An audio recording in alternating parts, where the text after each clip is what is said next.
Bonjour à tous, bienvenue sur Lecture non classée. Aujourd'hui, c'est Alfie de Christopher Wicks. Générique. I'll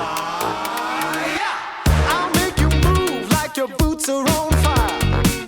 I'll make you jump like you touch a live wire. Ain't no sitting down when I get in. This is amazing. Christopher Wicks est né en 1982. Il a grandi en Ardèche et vit aujourd'hui à Paris. Sous le pseudonyme de Nathanaël Trapp, il a signé chez Robert Laffont Les 7 vies de Léo Bellamy, roman jeunes adultes adapté en série par Netflix. Il est l'auteur de plusieurs romans pour la jeunesse, mais en 2022, il publie son premier roman pour adultes, Alfie, un thriller d'anticipation narré par une intelligence artificielle qui obtient le prix imaginaire Christine Rabin 2023 et le prix de la 25e heure du livre du Mans. Le livre, pas l'intelligence artificielle. This is amazing. Alfie de la société Alpha Corps est une intelligence artificielle qui tient un journal. Alfie est un système omniscient mais qui ne comprend pas tout, vous allez voir. Dans un futur assez proche, dans une dizaine d'années, nous dit l'auteur, les bornes d'IA sont partout. Notamment dans cette famille moyenne qui a accepté de se livrer entièrement à la domotique en échange de bonus sur leurs assurances. On rencontre donc Robin et Claire, les parents, Zoé, l'ado en plein ado, et la rêveuse petite Lily qui a 5 ans. Prise de rendez-vous, traitement des mails, programmation des courses, aide aux devoirs des enfants, choix de repas nutritifs et satisfaisants pour toute la famille, Alfie s'occupe de tout. Alors que le père semble très enthousiaste, sa femme, nettement plus littéraire, s'avère dubitative quant à cette intrusion permanente de l'IA dans sa vie et celle de ses 2 enfants.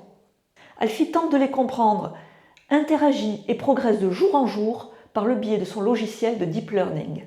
Il fait défiler les photos de famille sur les cadres numériques et reconstitue partiellement le passé des héros. Mais il a de plus en plus un regard de voyeur et commence à soupçonner des trucs bizarres.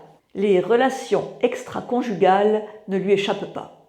Le facteur déclenchant de son enquête est son étude de roman policier qu'il effectue afin d'aider Zoé à compléter un devoir. Ce devoir porte sur Agatha Christie.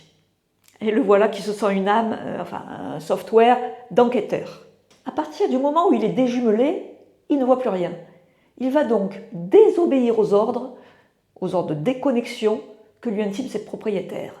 Il n'a pas de corps, donc ne peut agir directement, mais par l'intermédiaire de mails ou d'appels téléphoniques. Que va-t-il découvrir ? This is amazing. La société de contrôle, dans tous les registres de l'intimité, bien sûr, mais aussi le monde du travail, dénué de sens, qui évalue de manière quotidienne la productivité du père de famille. Robin Blanchot, badge 6327, niveau 26. Comment allez-vous ce matin ?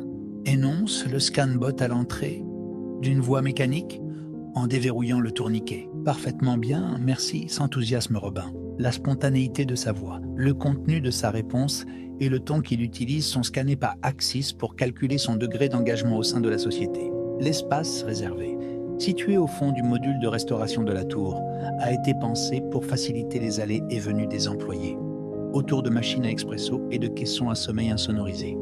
Je me suis connecté la semaine dernière à l'automate de confection des repas pour paramétrer les préférences alimentaires de Robin.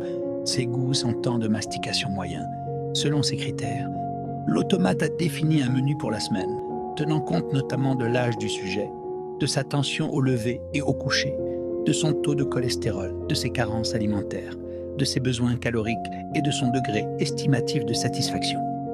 De cette façon, Axis veille à la bonne santé de ses employés tout en leur assurant un niveau de productivité optimal. Des repas digestes et nutritifs, conçus pour éviter toute somnolence l'après-midi, solliciter les fonctions cérébrales et renforcer le sentiment d'adhésion aux valeurs corporates de l'entreprise. Et puis cette question, pourquoi se sent-on toujours obligé de croire le narrateur ? Parce que c'est un pacte romanesque. Dans le récit, il existe un trouble avec la technique du narrateur non fiable. Eh bien, on commence à mettre en doute la parole d'Alfie. This is amazing. Les références sont nombreuses. Cependant, il y a 11 œufs de Pâques à trouver selon l'auteur. Bon, je ne les ai pas tous.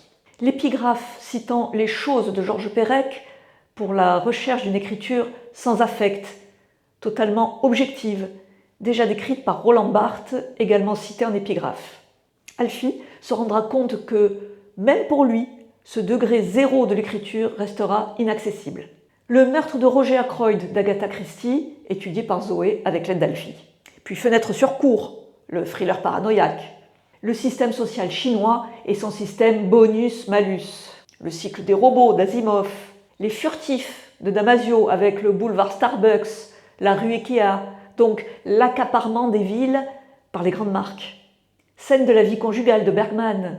2001 l'Odyssée de l'espace, car l'un des personnages, sans divulgacher quoi que ce soit, se nomme Hal. Le scaphandre et le papillon, pour le narrateur sans corps. Gone Girl de Gillian Flynn, où chaque petit secret, lâcheté, trahison quotidienne de la vie d'un couple commence à prendre sous les yeux de la police une importance inattendue. Black Mirror, bien entendu, pour son modèle de narration anticipative d'un futur très proche. Et Des fleurs pour Algernon de Daniel Case, avec un personnage dont les capacités intellectuelles croissent tout au long du récit. This is amazing. Il s'agit d'une tragicomédie d'anticipation de 424 pages, parue chez Au Diable Vauvert dans la collection Les Poches du Diable. Parfois sitcom sur la famille, puis satire ironique et grinçante, dont la lecture reste facile et agréable. Le début du récit est un hommage à la diversité des humains en opposition à la froideur de l'IA. La traduction des expressions dans Alphapédia, le dictionnaire de référence d'Alfie, n'a aucun sens figuré, ce qui génère des scènes assez drôles, d'autant plus que l'IA n'a aucun humour et pas de second degré. Des données telles que des mails sont livrées aux lecteurs sans commentaire afin qu'ils se fassent leur propre idée sur le déroulement de l'intrigue. Le rythme est important, l'écriture exigeante, afin d'éviter les redondances dans l'apprentissage d'Alfie. Le thème de la maison est inquiétant, l'enfermement devient oppressant, c'est un huis clos presque total. Quelques scènes sont extérieures, mais sont limitées à l'extrême nécessité narrative. Il y a également très peu de personnages extérieurs à la famille.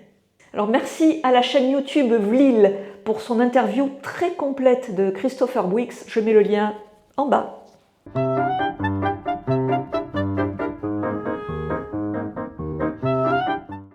Au revoir, à bientôt. Et n'oubliez pas, la littérature SF